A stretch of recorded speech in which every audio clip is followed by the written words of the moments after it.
Rafael, me ocorreu uma coisa que eu queria colocar para o Lavareda. Por favor. Posso?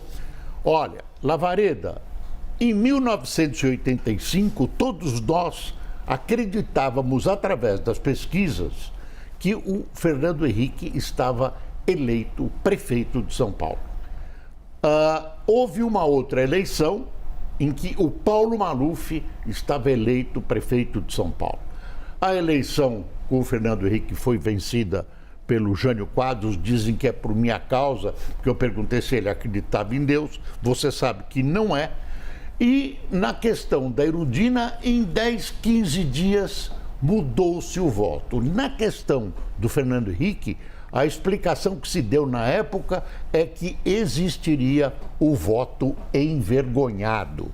E eu conversei com pessoas domingo e as pessoas foram se abrindo dizendo o seguinte: olha, eu tenho medo de dizer que vou votar no Bolsonaro porque o meu entorno é muito lulista. Você acredita? Ou então eu não quero ser visto como um direitista empedernido.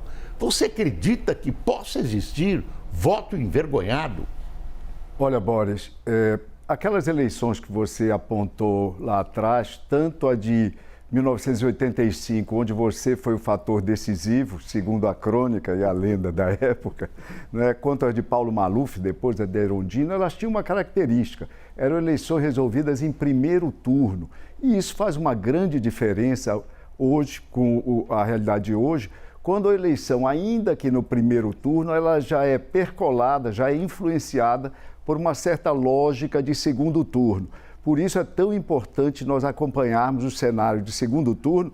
E, aliás, no cenário de segundo turno dessa pesquisa do IPEC, anunciado ontem, a diferença diminuiu 3 pontos entre o primeiro colocado, Lula, e o segundo colocado, Bolsonaro. É preciso estar atento para esses pequenos movimentos, até porque não se espere, isso já foi comentado antes, movimentos radicais de uma pesquisa a outra. As curvas, as oscilações vão ser de pequena monta.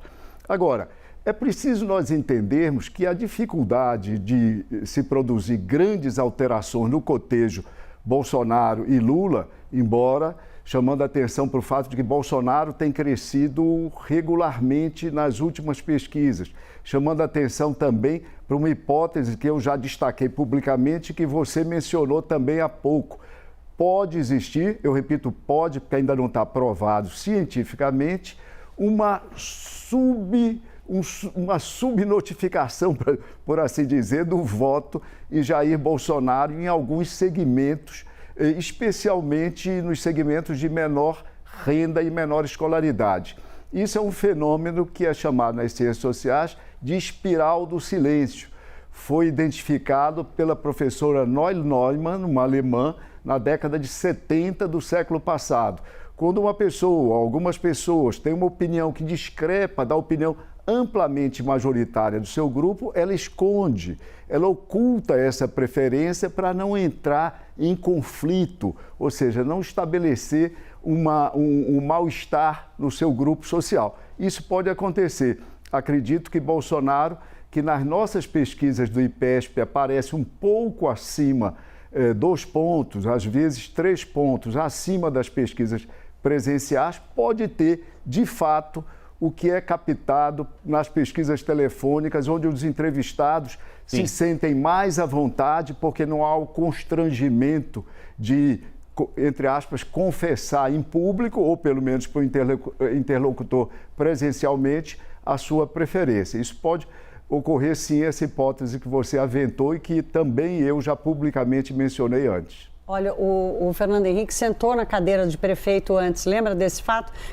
Também teve a maldição de sentar na cadeira antes do resultado da eleição. Mas olha, o primeiro furo do programa é esse aqui. Se alguém quiser saber quando começou a mistura entre religião e eleições... É só para o Boris. Boris Casoy.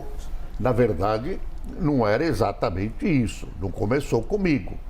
Não, mas você fazendo é outro... Não, a pergunta que eu dirigi outra coisa. Então, o candidato Fernando Henrique foi para que o Fernando Henrique sempre disse que não acreditava em Deus. Ele é um sociólogo, intelectual e não acreditava em Deus. Então, o Fernando Henrique e o Serra, naquela época, negavam as suas origens de esquerda. Porque, por exemplo, eu trabalhava na Folha, fazia o painel, me pediram para não colocar Partido Comunista do Brasil, colocar PCdoB, porque eles eram acusados de comunismo. Era Guerra Fria. Na verdade, o que aconteceu foi o seguinte: eu fiz a pergunta, eu não vou contar a história toda, eu fiz a pergunta para mostrar, para o Fernando Henrique vestir a carapuça de que ele era ateu, porque era uma característica que ele não mostrava e, portanto, tinha algumas ligações com o movimento comunista. Naquela época eu era anticomunista, hoje eu sou muito mais. Aí agora, na verdade, pessoal, o que aconteceu foi o seguinte: eu fui a pedra colocada por Deus no caminho do Fernando Henrique, que o desviou da prefeitura, porque a prefeitura não teve dinheiro, o Fernando Henrique não conseguiria governar. A carreira do Jânio acabou. Se promover, claro, o Jânio se arrebentou. O Fernando Henrique virou presidente da República. Então, o Fernando Henrique foi desviado pela minha pergunta para se tornar presidente da República. Então, em vez de você dizer que eu inaugurei, diga que eu inaugurei, que eu consegui. Eu refaço aqui toda a minha avaliação. Ô, Boris, vou pedir licença para fazer um paralelo entre essa história que você está contando aqui. É sempre muito bom, né, gente? A gente bater esse papo gostoso aqui. Estamos falando de eleições. Esse é o Arena. Você viu aí o tamanho da nossa equipe, o tamanho do nosso time, Molica? Porque, claro, a gente está repercutindo um pouco da pesquisa que foi divulgada ontem, pesquisa IPEP, e trazendo também destaques do que disse ontem Simone Tebet, ela que inaugurou, né, a série de sabatinas com os presidenciáveis aqui ontem com William Vac, e parece que a candidata, aquela de quem tentaram puxar o tapete, agora vem agradando a chefia do partido, né, Molica? Você vem com essa análise aí também pra gente, esse bastidor. Eu falei com o Baleia Rossi, o deputado Baleia Rossi, que é o presidente do MDB, ele está animadíssimo com a performance da Simone Tebet lá no debate, disse que isso deu um gás extra para a campanha, que ela vai intensificar as agendas, que o trabalho agora aumenta, ela tem uma exposição maior, se tornou mais conhecida da população, né? Ontem ela deu aquela boa entrevista, né? Muito boa entrevista para o William Vac aqui na CNN. Então isso é um ponto importante. Mas eu perguntei, e aí? Mas tem alguma possibilidade até de um eventual acordo entre ela e o Ciro Gomes? Semana passada o Ciro Gomes deu uma entrevista para a CBN, a rádio, e ele elogiou muito também a Simone Tebet, que eles eram alternativa. Eu perguntei, vem cá, tem alguma possibilidade de um deles desistir? Aí o Baleia, não tem essa possibilidade de desistência nem do Ciro nem da Simone, mas os dois conversaram na saída do debate ali da Band e ele deu a entender ali que houve uma espécie de acordo. Ele não usou essa palavra, mas uma ideia assim, ninguém vai dar cotovelada no outro. Um não vai dar cotovelada no outro. É uma ideia deles evitarem o que ele chamou de ruídos laterais. Ou seja, o inimigo da Simone não é o Ciro Ciro não é inimigo de ninguém, né? Simone e Ciro não vão brigar. Um não é inimigo do outro. Então é o momento aí de tentar construir aí essa terceira via. Falta muito pouco tempo, mas só para dar um detalhe. Na eleição de 2018, eu fui dar uma olhada nas pesquisas em 2018, quando faltava mais ou menos o mesmo período da eleição. Foi uma eleição complicada. Lula preso, Lula não pode ser candidato, mas era uma alteração muito grande em relação ao que houve. Em 20 de agosto de 2018, teve uma pesquisa que deu Lula na frente com 37%, pesquisa do Ibope, que seria hoje o IDEB. Jair Bolsonaro com 18%. Aí quando eles tiravam o Lula, ficava Jair Bolsonaro com 20% e Marina com 12%. Então foi uma eleição muito complicada. É improvável um crescimento da Simone ou do Ciro? É improvável, impossível. Não acho não. Com vocês. Valeu, Molica. Rafa, tem... Bom, vamos girar, né? Vamos continuar girando aqui pelo nosso estúdio, pela nossa arena. Já já a gente volta a Brasília para conversar com os nossos dois analistas. Já já o Leandro Rezende de volta do Rio de Janeiro. Eu vou para o nosso outro ponto nesse giro em 180 graus aqui pela nossa arena para ouvir mais uma vez Antônio Lavareda e Fernando Nakagawa. Vamos conversar um pouquinho mais com o Lavareda, Naka? Vamos, sensacional, sempre importantíssimo e interessante observar Esse momento de eventual alteração das posições, Lavareda, você citou em eleições passadas, quando houve no finalzinho da reta, ali bem pertinho da eleição, uma troca de posições. Esse tipo de troca acontece com acúmulo de informação ou é um fato? Pergunto isso por causa dos benefícios pagos pelo governo federal. O efeito disso será que vai se acumulando? Provavelmente o efeito se dará de forma cumulativa, é verdade, mas também o efeito para os candidatos da terceira via. O Rafael comentava há pouco, e também todos os analistas, como a Simone Tebet entrou numa fase nova da sua campanha. O desempenho positivo, quer nas entrevistas, quer, sobretudo, no debate, não é? A fez despontar como uma hipótese de sucesso para os seus aliados, para o seu próprio partido.